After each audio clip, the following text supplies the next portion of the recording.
At 1:23 in the morning on April 26, 1986, the world came closer to the end than almost anyone knows.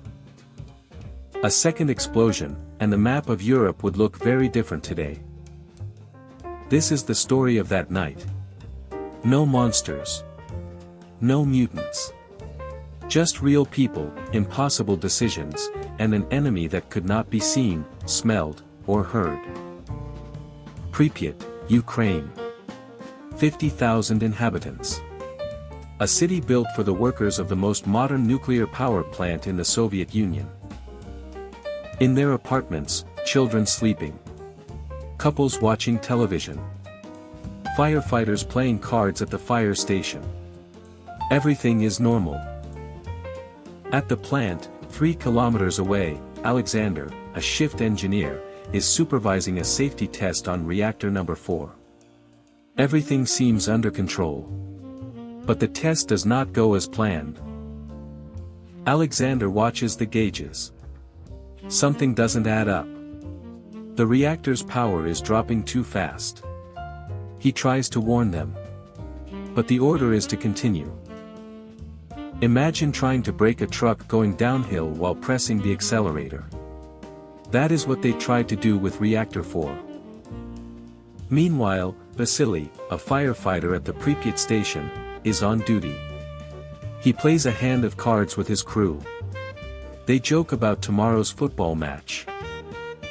In the city, Alina puts her 2 children to bed. She looks out the window.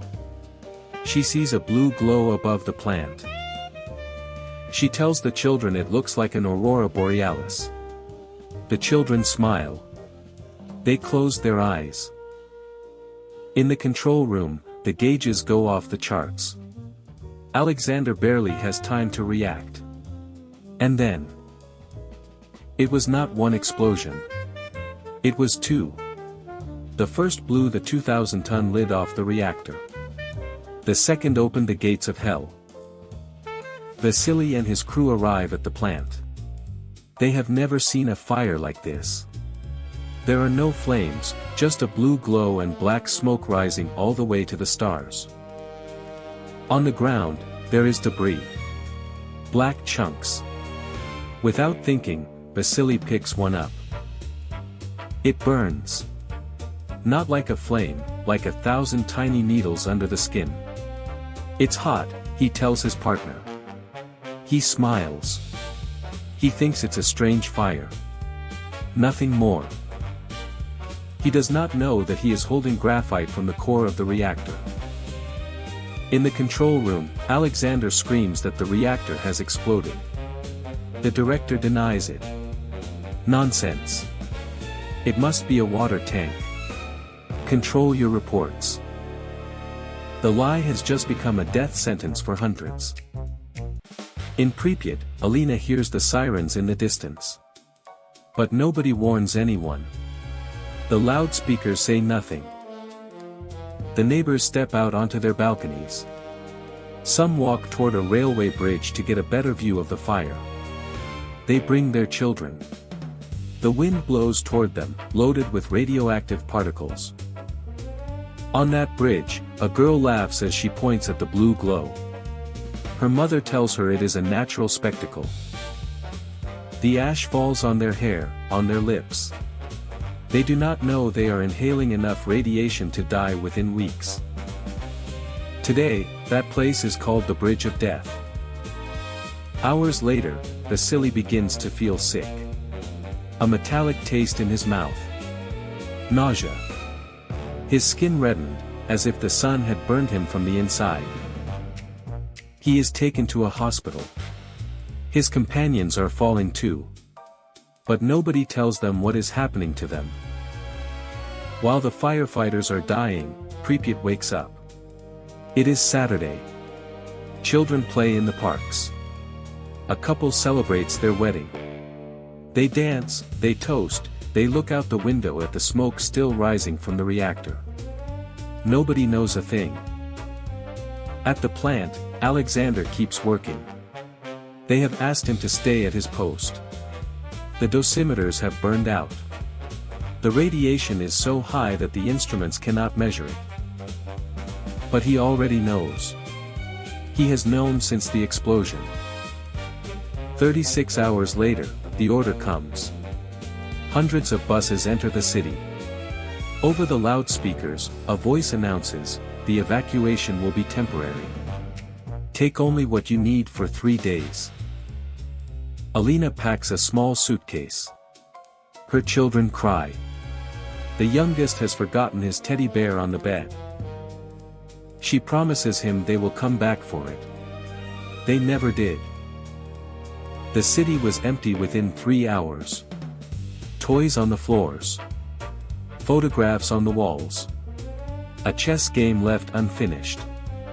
All of it waiting for people who would never return. But the nightmare was not over. The reactor was still burning. And beneath it, in the flooded basements, an even greater threat. If the molten fuel touched the water below, it would trigger a catastrophic steam explosion. An explosion that could spread radioactive material across half of Europe. Those tanks had to be drained. But the valves were at the bottom, under meters of water. They asked for volunteers. 3 men stepped forward. Alexei Ananenko, Valery Bespalov, and Boris Baranov. They were not soldiers. They were not movie heroes. An engineer, a supervisor, and a maintenance worker. They were told that if they went in, they would probably never see their families again. They went in anyway. The water reaches their waists. It is freezing and filthy. One of their flashlights flickers. It dies. They are left in darkness. They advance by feel. The air is thick. Every breath burns. They find the valves. They turn them with all their strength. The water begins to drain. The explosion never happens. For decades it was said that they died within days, consumed by radiation. The truth is more complex and, in a way, more hopeful. At least 2 of them survived for many years. But they went in not knowing that. They went in believing they would never come back. Thousands of men came after them. They were called liquidators. Their mission, to climb onto the roof of the reactor and remove the highly radioactive fragments. Each man could only stay for a few seconds. One of them, a young man of 20, remembered, they gave me a lead apron, a shovel, and told me, count to 30 and come back. I took 40. When I returned, the officer wrote down my dose in a notebook and said, now, go home. They ran. They threw the debris.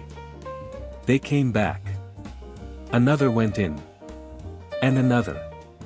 And another. Between 500,000 and 800,000 men took part in the cleanup. Many fell ill. Some died. Others are still alive, with medals and memories that cannot be erased. Today, Pripyat remains silent. Trees grow inside the buildings. Wolves roam the empty streets.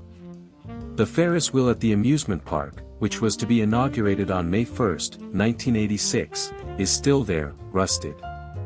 A photograph frozen in time. Alina, now an old woman, returned decades later as part of a tour. She entered her apartment. She found her son's teddy bear, covered in dust, on the bed. She picked it up. She pressed it to her chest. She said nothing. The reactor remains sealed beneath a massive steel structure. A sarcophagus built to last 100 years. Chernobyl did not create monsters. It created something far more terrifying, the memory of what can happen when human error, secrecy, and technology meet at the worst possible moment. Pripyat is still uninhabited. Time stopped there, at 1:23 in the morning on April 26, 1986.